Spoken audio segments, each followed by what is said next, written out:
Hi, you have tuned to the Aggron channel, and I'm your host, Djingis, and I'm here with our third draft recap of the Pokemon Seasonal League PSL Season 3. And today we're gonna do the first six teams in the Winter Conference. And the league is split up in that way that we have two separate drafts. So we have one for the Summer Conference and one for Winter Conference. And that means that you will see a lot of duplicate mons, but don't be worried about it, because that's the way we have built the league, so to say, built the league system around. And you see that there's one empty team slot right here. Well, that's my team, and we will talk about that a bit later. But first out, we have the first team we're going to talk about. It's the reigning champions, back-to-back champions, South African Staraptors with coach Jessup. I think he is... well, I know he has only one loss in 2 seasons, so yeah. He has some stupid record. I can't remember what it is, but it's stupid. But he has Celesteela, Infernape, Vaporeon, Uxie, Exploud, Sableye, Megaltaria, Amoonguss, Zeraora, Crocodile, Hitmontop, and Mismagius. This is an interesting team. I really like it. It has great synergy between Celesteela, Zeraora, and between Altaria, Amoonguss. It's a very solid core all around. Infernape, Vaporeon works very well together. Then have the powerhouses of Crook and Exploud as well. And also have the support in Prankster with Sableye. And have Levitate Mon in Mismagius to take care of the kinda Earthquake weak team. And same goes for Uxie. Because after Megaltaria Mega Evolves, you have 3 Levitators. And you have not the biggest, you don't really have a weakness to ground moves, but your team doesn't like to get spammed on those. So you really need the Uxie and the Mismagius, in my opinion, to make this team work after you have Celesteela, of course.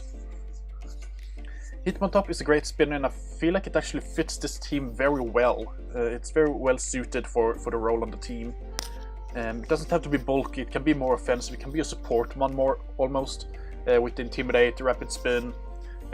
Don't know if it gets T-Wave or something like that. It does not get T-Wave, does it get Willow? No, okay. I have never used Hitmontop for myself, so I don't really know what it has for moves, but it can be a decent support mon, I know that. And just having the Rapid Spin as well will help out this team a lot due to Rocks, because Rocks can be a bit of a problem for this team. Even if it's not really weak to it, it can still be a problem because it will tear down your Pokemon, and your offensive mons aren't that bulky. Crocodile can be bulky, but it's not run that way very often. Infernape can be bulky, but it's not run that way at all. I mean, very rarely will you see bulky Infernape. Zeraora, I don't think you even can run bulky, because it's, I mean, you might be able to run it bulky. It's kind of well rounded in the HP and defensive stats. So it could be run bulky, I guess, but once more, you don't want to run Zeraora, Infernape, or Crocodile bulky unless you have to. And on this team, you don't have to run them bulky at all. They can be whatever they want to be. They can be so dangerous to deal with. Only big problem that I see with this team is, once more, the speed tiers. It's not as big of a problem as the earlier teams that we talked about in the past 2 days. But Celesteela is base 61, and then you have a huge jump to 108, 65, 95, 68, 50, and then you have base 80 here. Base 30, base 143, 92, 70, and 105. So you have some very spread out speed tiers, and that's kind of good in one sense. But then you also lack the core speed tiers in base 80s. So a lot of your team might be outrun by Scarfers, so you need to run a lot of your own Scarfers, and that can be a bit of a problem. But then again, you have mons like Vaporeon and Uxie and Amoonguss that can pretty freely just come in on those Scarfed mons if they have the right coverage. Well, if they don't have the right coverage to deal with those mons, then you can pretty easy detect that pretty early on and play around that. So you actually have a very good core with Vaporeon, Uxie, and Amoonguss to actually take care of any form of Scarfers, really. I don't really see any Scarf that can hurt all 3 of them at the same time with one move. So yeah, you have a very good defensive core that you can play around and build around, and Then you have the offensive monsters as well, as we talked about. That can be really, really good. You also have 2 Intimidate users in Crocodile and Hitmontop. And you have some great setup monsters as well that can be very, very useful for you. Let's just see. No, you do not get that because I mean, Scarf X-Cloud is one of the best Scarfers you can run. It's one of the best sets you can run with X-Cloud. Scarf for Specs X-Cloud is so good, especially since it has the scrappy ability. It hits like a truck. It's really, really good. And you also have Mega Altaria that works the same way thanks to Pixelate. And you can do a lot of things here. But the good thing about Mega Altaria is that it actually has a very decent speed tier to be able to abuse Dragon Dance. If you get up a Dragon Dance, you will outspeed a lot of the monsters you face. If you get up 2, you will 100% outspeed them all. So that's really good. Only negative thing I can see about this team, if I have to point out one negative thing, is that it is a bit weak to Psychic and Fighting. Psychic and Fighting can be a bit of a problem for this team. Of course, you have Yuxi, so Yuxi can deal with both of those. Amoonguss can deal with fighting. Mega Altaria can deal with fighting. Celesteela can deal with both, sort of, because it's so bulky on both sides. So you can work around it, but it just still, that's the only thing that I can see that might be a bit of a problem, is that weakness, but I think you know about that already. So with that said, let's go over to the next team. Next team is my team, but we have no Pokemon here. Why? Well, because I don't want to spoil my team. No, it's because it's so darn trash, so I don't even want to show you guys. Now, I'm gonna do my own draft recap, and that will probably be like half an hour, 45 minutes, if I know myself, probably longer. Because I love to talk about things that makes no sense at all, except to myself and how I want to play, and different options and how I can play the team. So that's why you don't see anything here, but Colorado Aggrons, with me as the coach, will have its own draft recap, because it's my team. Why should I do this together with other plebes? Come on, guys. So we're gonna go directly over to the Hartford Whalmers with Coach Ian. Last season we were in the same division, and if you look here, you'll actually see that Thorsac and Levity are also in this division, so I'm gonna face with my 3 rivals from last season, and I really look forward to that. The team that the Hartford Whalmers and Ian has is Zapdos, Hydreigon, Donphan, Gardevoir, Sneasel, Gurdurr, Mega Venusaur, Scizor, Aerodactyl, Dusclops, Cinccino, and Volcanion. I like the core between Mega Venusaur and Scizor, but you have a fire weakness between those, even if Mega Venusaur has the fixed that ability. You also have a Donphan that can take care of fire moves, but it has to be the physical fire moves. Zapdos and Hydreigon can take care of that, but then you have Volcanion that really shines in that role. And if it wasn't for Volcanion, this team would be really, really bad, in my opinion. Because you have your 3 first picks in Zapdos, Hydreigon, and Donphan. Well, the 3 first monsters we see here are weak to ice. And you also have Aerodactyl that is weak to ice, and Mega Venusaur doesn't appreciate too many ice moves. So Volcanion will have to run a very defensive role, I feel like. Even if you want to run it offensively, it will have to be an Assault Vest or Leftovers, something like that, every single week, more or less, to take pressure off of your other mons that wants to shine, really. You also have a bit of a fighting weakness with Hydreigon, Sneasel, Aerodactyl, and Cinccino, but you can work around that pretty good and pretty easy, thanks to Zapdos and Gardevoir and Mega Venusaur, of course. Even Scizor can take those hits. You have a bit of a problem when it comes to knockoff. You don't really have a good knockoff switch in, other than Mega Venusaur. Because everything else on your team really wants to have its item. And that's a bit of a problem for you. That will be a really big problem for you. So if you can't predict a knockoff, you might lose an item that is very crucial for that specific Pokemon. Zapdos Leftovers can be really, really crucial. Hydreigon with the Roselli Barrier can be very good to actually make sure that it survives a hit. Donphan needs Leftovers or whatever it wants to run for item.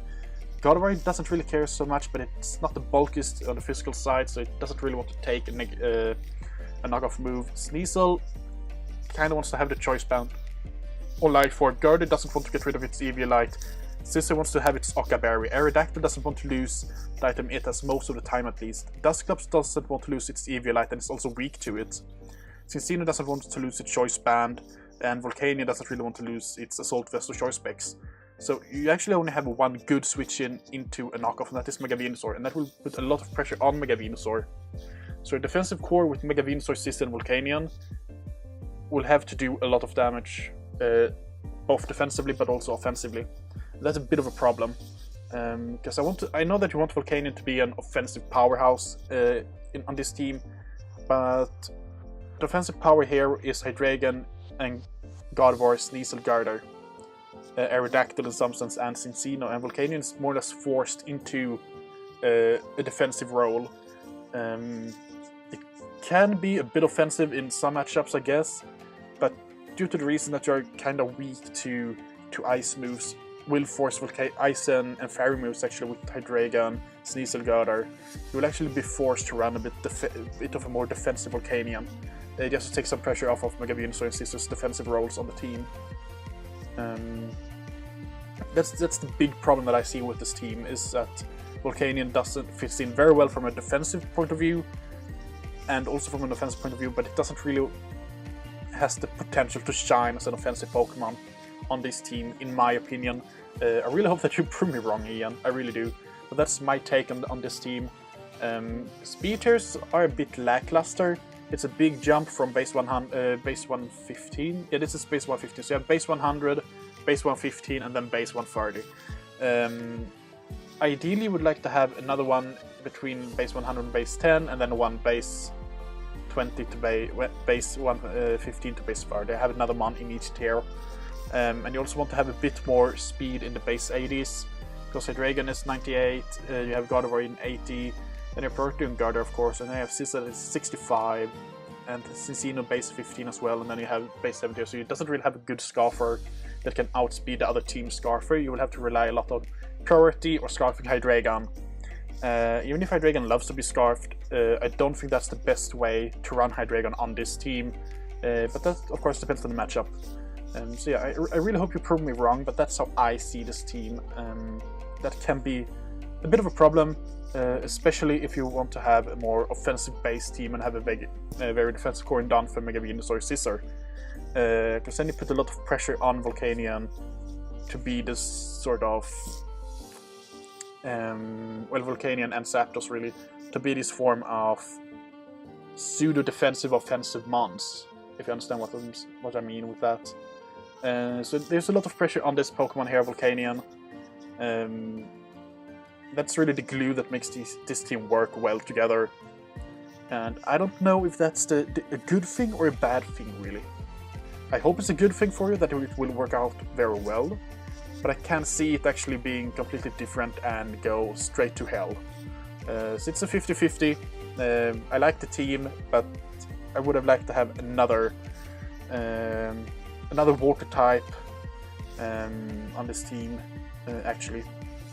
Just to take some pressure off of Volcanion from another defensive water. So maybe instead of Dusclops having Jellicent, just to take off that extra pressure, defensive pressure from Volcanion, make it be better offensively.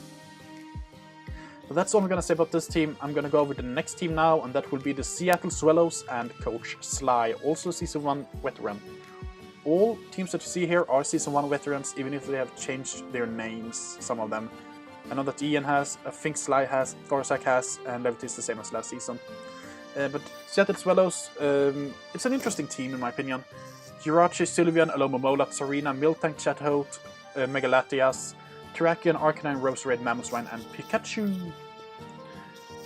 The biggest problem here is the dual Psychic types in the Steel Fairy Dragon Core in Latias and Jirachi. I know that they do completely different things, but since Steel doesn't resist Dark any longer, you will really have to rely on Sylveon and Alomomola to come in and take those Dark type moves.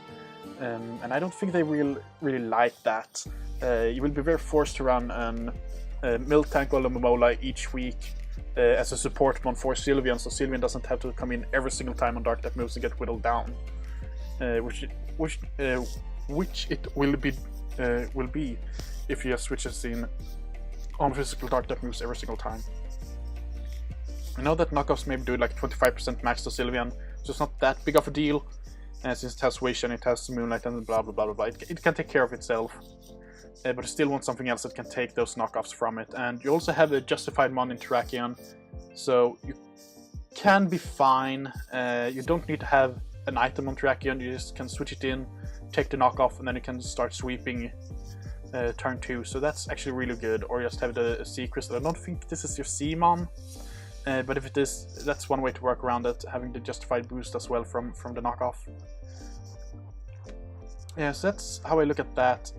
Speeders are pretty decent. I like them, but they are a bit slow on one hand, a bit with Sylveon and Alomomola. They are very slow. They are at base 65 and base 60. And then you have nothing really. I don't know Serena. Yeah, okay, so Serena actually helps a lot there. Yeah, take that way. You actually have really good speeders then. Might be a problem between 72 and base 80 speed. Because I think the next speed tier is 91 there, and you have 90 here, yeah. And then you have 80 in Mammoth of course. So it might have been good to have another one in the 80s. But having one on 90 and one on 91 can actually help you out a lot. Problem is I don't think you will bring Shadow that often, because you have much better, especially offensive mounts on this team in Sylveon and Mega Latias. You also have Pikachu, which actually shines very well on this team, in my opinion. It can be a real powerhouse here. Only problem is that it's base 90 speed, so you might have to run it with some form of speed control on the team to make it work. If you had something like Araquanid on this team, then it would be very, very good. I see one thing now that I didn't notice before that I don't like about this team. It's Serena and Roserade. I know that they do completely different things. But I would have dropped either Serena or Roserade just to get that poison water type instead. And if something like Araquanid is free, I would do that trade just to get the webs here, so you can support Pikachu and let it be a good offensive powerhouse on this team, which it has the potential to be.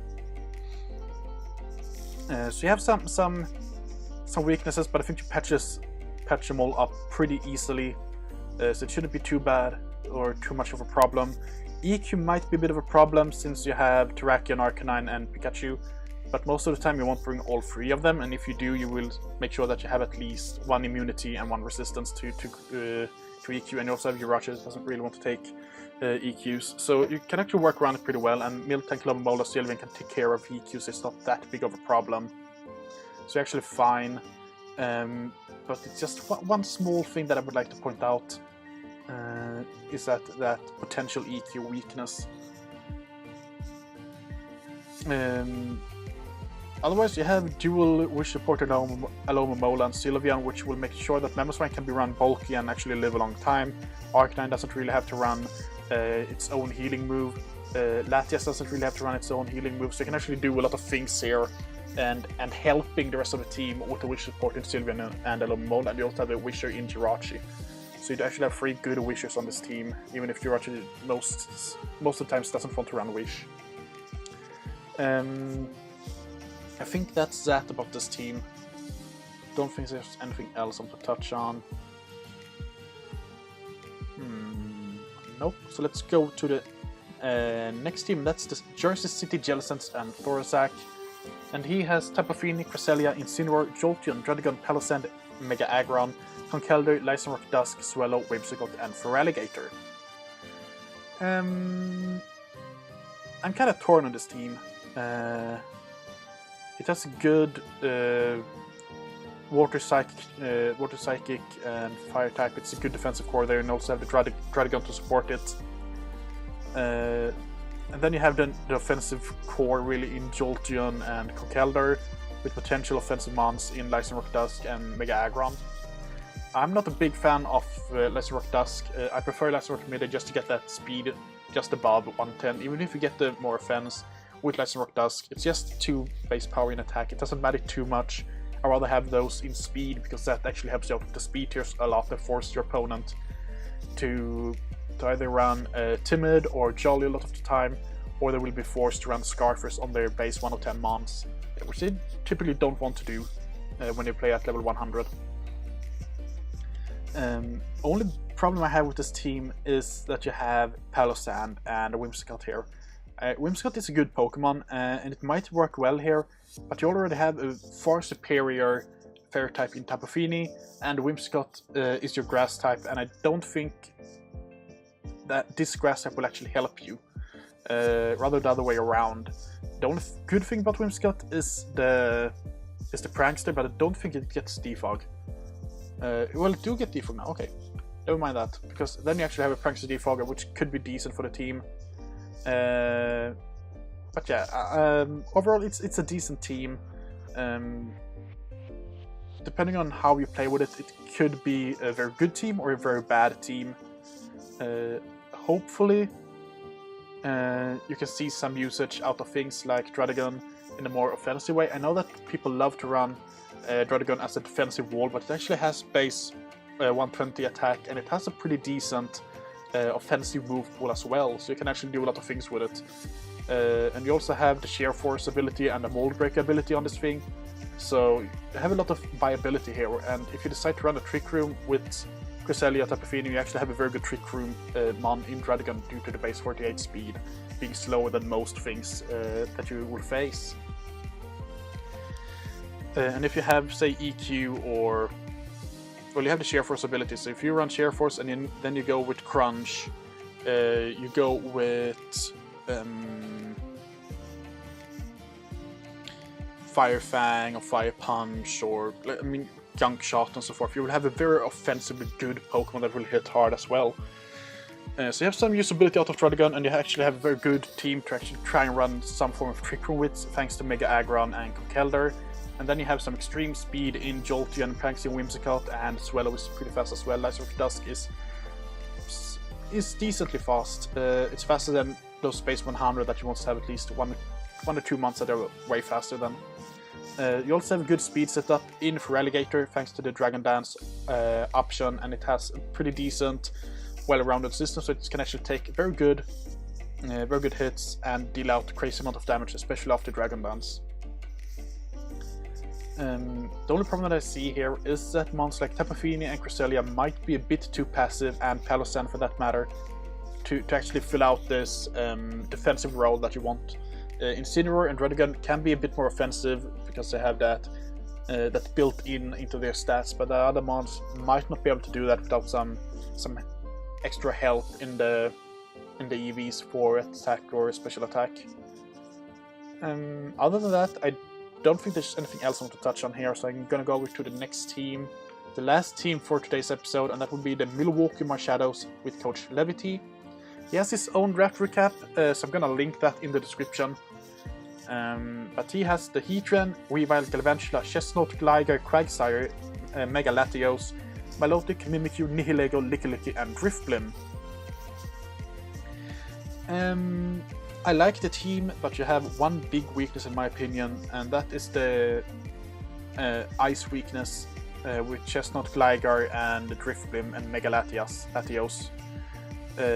Quagsire doesn't really like to take ice moves, but you do have a Heatran and Milotic that can actually take them pretty well.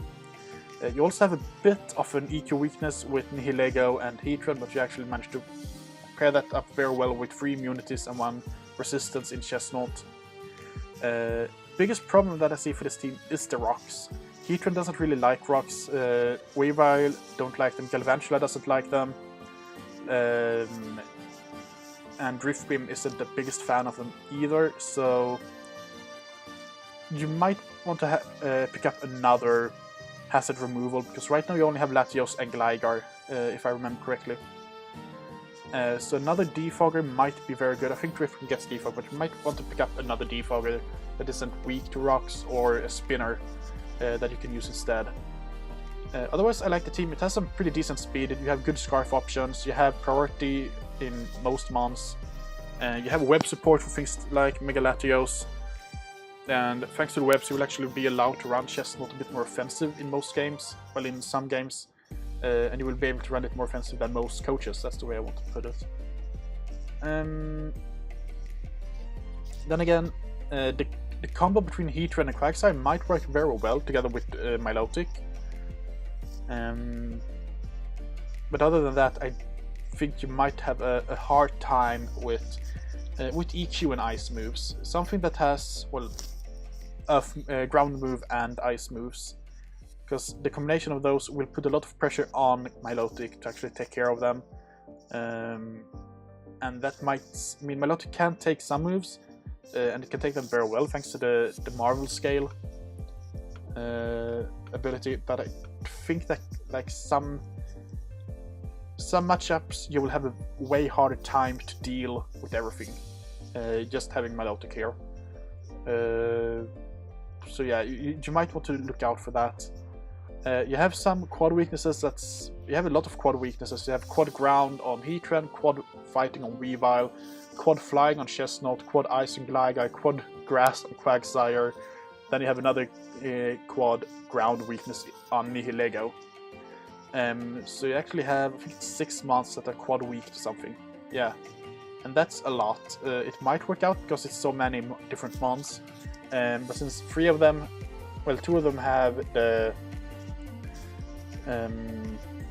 ground weakness, then you have a priority move that a good chunk of Pokemon actually get in Mach Punch. Then you have a grass move, which is pretty common coverage, and same with Ice Beam.